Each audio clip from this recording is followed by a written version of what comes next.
قرب قیامت سے پہلے دجال آئے گا، اس کے ہاتھ کے اوپر بہت سارے خرق عادت امور ظہور ہوں گے، لوگ اس کو ہی اپنا خدا مان بیٹھیں گے، یہاں تک کہ اتنی بڑی کائنات ہے، اس کائنات کے اندر کتنے انسان ہیں کوئی شمار نہیں کر سکتا ہے، ان میں سے گنے چنے انسان بچیں گے جو اللہ تبارک و تعالی کو ماننے والے ہوں گے، جن کے دلوں کے اندر پختہ یقین ہوگا، پختہ ایمان ہوگا، اور معجزہ جو ہوتا ہے وہ انبیاء اور اولیاء کی فاعل نہیں ہوتی ہے، بلکہ اس میں فاعل جو ہوتا ہے وہ اللہ تبارک و تعالی خود ہوتا ہے۔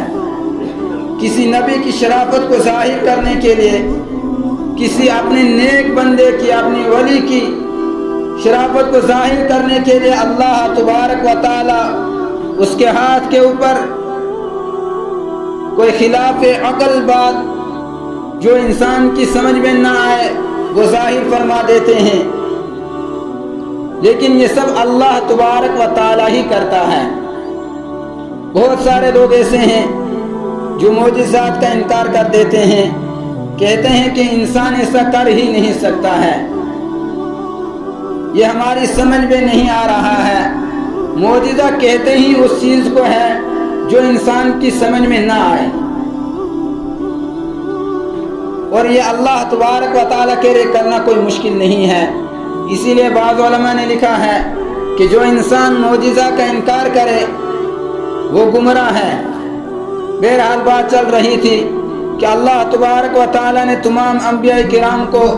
بہت سارے معجزات عطا فرمائے۔ جو نبی جس دور میں آیا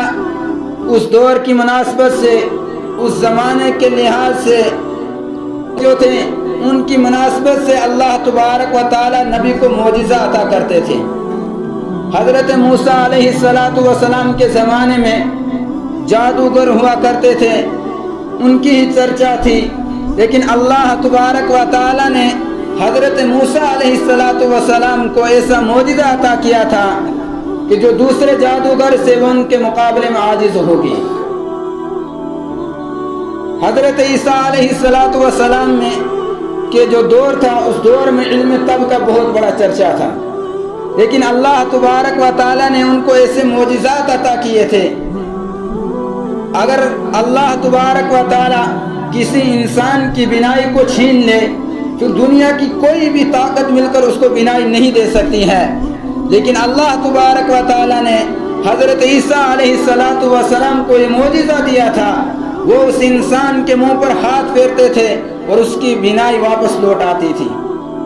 اسی طرح کائنات کے اندر جو انسان گزر جاتا ہے، جس کو ہم مردہ کہتے ہیں، اس کو کوئی زندہ نہیں کر سکتا ہے، لیکن اللہ تعالیٰ نے حضرت عیسیٰ علیہ السلام کو یہ معجزہ عطا کیا تھا، وہ صرف کہتا تھا کن بإذن اللہ، وہ زندہ ہو جاتا تھا۔ جتنے بھی انبیاء اس کائنات کے اندر آئے ہیں ہر ایک نبی کو اللہ تبارک و تعالی نے معجزہ عطا کیا ہے، اور آخر میں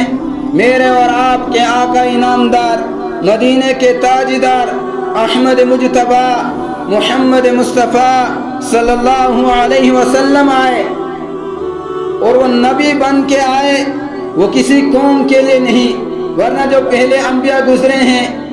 ان میں کوئی کسی قوم کے لیے آتا تھا،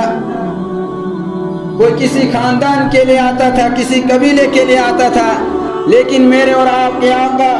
صلی اللہ علیہ وسلم پوری کائنات کے لیے نبی بن کر آئے، اللہ تبارک و تعالی نے نبی بنا کر مبعوث کیا، اور ان کی شان تمام انبیاء سے نرالی ہے۔ قیامت تک جتنے بھی لوگ آئیں گے سب اس کے امتی ہیں۔